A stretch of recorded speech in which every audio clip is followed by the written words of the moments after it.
Shalom Aleichem. Welcome to the Breslov Weekly Parshat Shir. This week is Vayechi. Vayechi Yaakov b'Eretz Mitzrayim Shva Esrei Shana. Yaakov lived in Egypt 17 years. 17 Tes Vov Beis. Tov is good. 17 is good. Tov. Yaakov had the best years of his life. Right? Why? How? The Medrash teaches that Yaakov went down to Egypt with 70 souls. His children, grandchildren, 70 souls made up the house of Yaakov when he descended to Mitzrayim. 70. 17 years later, the Medrash says, Yaakov did not pass away until he saw 600,000 descendants. 600,000 descendants in 17 years. The delivery rooms in Egypt, every day, hundreds, thousands, and they kept on expanding and expanding. Those were the best years. Every day there was a bris milah, a kiddush, a chasana, bar mitzvah, bas mitzvah. Every day there was something good to happen. And Yaakov lived for 17 years. Then he called over Yosef and he says, I want to bless you.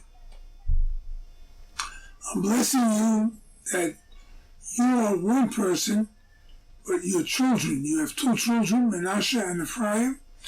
They are going to be counted as two tribes. They're going to inhabit the land, two tribes. They're going to be the flags, the encampment of Klal Yisrael around the sanctuary in the desert. Two tribes, Menashe and Ephraim. And then we have a very interesting story. Yosef brings Menashe and Ephraim before Yaakov. Yaakov spreads his hands. Menashe is on the right. He was the eldest. And Ephraim was on the left. He was the second child. Yaakov crossed his arms. He put his right hand, which we usually, figuratively speaking, the right is stronger. He put it on Ephraim's head. And the left hand he placed upon Menashe's head. Yosef told him, no, this is the eldest, the firstborn, this is the second. Yaakov said, I know.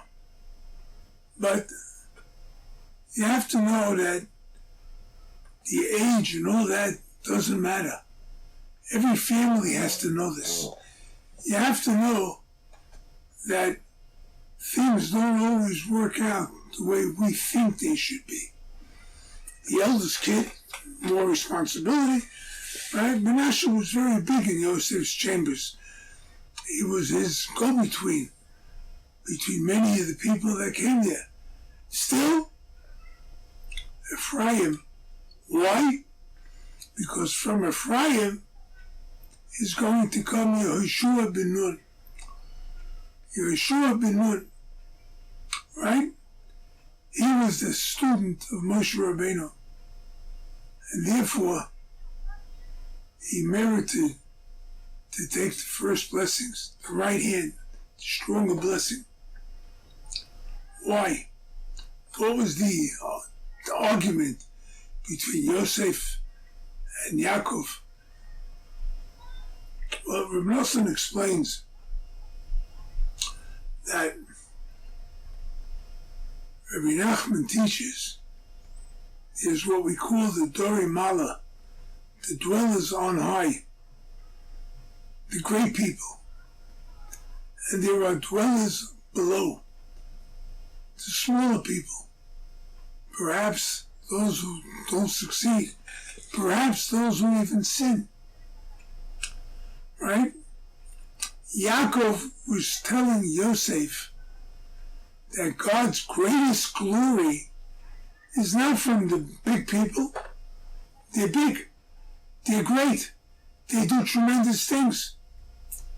But when one little guy in the corner picks himself up and recognizes Hashem, and he comes to serve Hashem with his full heart and soul, that's the greatest pleasure that God could have. So that's our lesson for the week. Even though we are weak, right? There's a week days and there's a week. But even though we are weak and small and tiny in comparison to the great people, still, it's from us.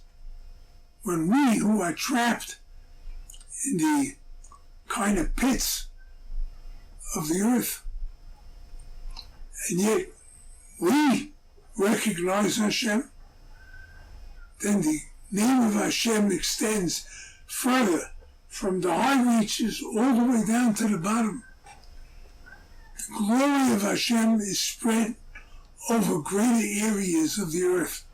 So it's us, the little people, that really make all the difference. And that's what we have to learn from this week's Parsha. May Hashem help that even us, the little people, do the best we can. And if we do so, then we could elevate the glory of Hashem so that everybody recognizes that He is the King upon the entire world, and He will do so with the coming of Mashiach, the building of the temple, and the ingathering of the exiles. Amen v'amen. Good evening, and I hope you enjoyed the shir. And if you like the shir, please pass it on to others and let them all get interested in Breslov and Rabbi Nachman's teachings. We look forward to hearing from a lot more of you. All the best.